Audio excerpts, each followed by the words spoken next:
Whispers from the Dead, 1989, is a young adult mystery novel by Joan Lowery Nixon, the only author to win 4 Edgar Poe Awards, with 5 additional nominations.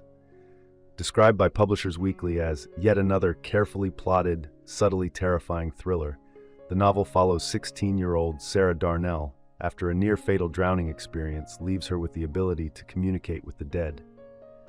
While swimming with friends in her hometown of Spring, Missouri, Sarah becomes trapped underwater and nearly drowns. Though rescued in time, she emerges with a deep fear of water and begins experiencing unsettling visions, glimpses of memories and voices that seem to come from beyond the grave. When she confides in her friends and parents, they dismiss her claims and send her to a psychiatrist.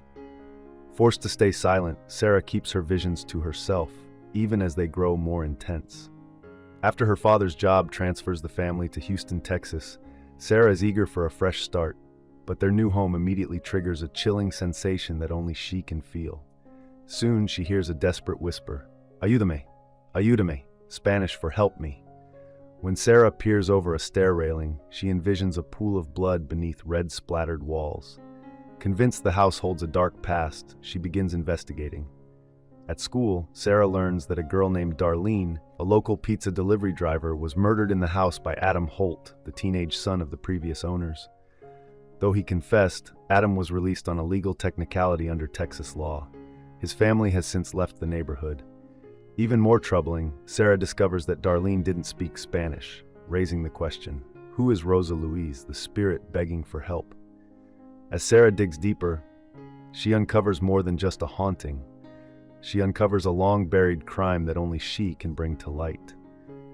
As Sarah continues investigating the dark history of her new home, she uncovers the identity of the ghost haunting her, Rosa Luiz, a Spanish-speaking maid who once worked for the Holts, the previous homeowners. Rosa, likely an undocumented migrant from Latin America, vanished mysteriously while still employed by the family. Most people assumed she had simply returned home, but Sarah now believes Rosa was murdered. Meanwhile, Sarah's new life in Houston begins to blossom. She becomes close friends with her neighbor Dee Dee, and even starts dating Tony, an older boy from across the city. Tony is mysterious, charming, and deeply attentive, unlike any boy Sarah has met before. Despite her haunting visions, Sarah finds herself falling for him. As her bond with Rosa's spirit deepens, Sarah learns more about the harsh, hidden life Rosa endured.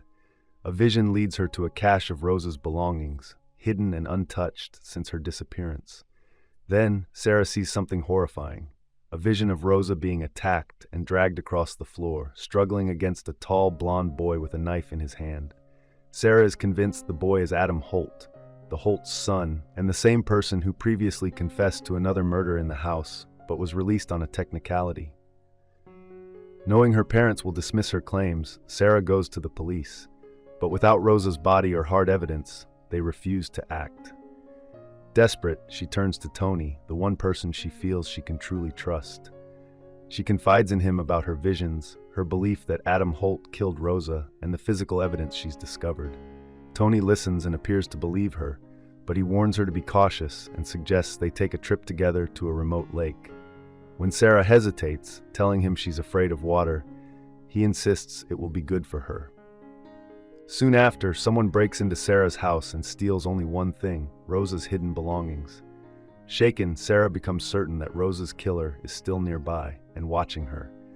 In a final chilling vision, Rosa reveals that her body, along with the murder weapon, is buried by a remote lake. When Sarah pieces together the location, she realizes with horror, it's the same lake Tony wanted to take her to. The truth clicks into place. Tony is Adam Holt, hiding in plain sight under a new identity. Sarah calls the police and waits while they investigate. Tony arrives at the scene, armed with the same knife he used to kill Rosa, and tries to murder Sarah. The police intervene just in time, shooting and killing him.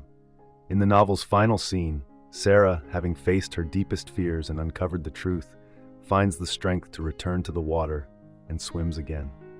Thank you for watching. If you enjoy this video, leave a like and subscribe.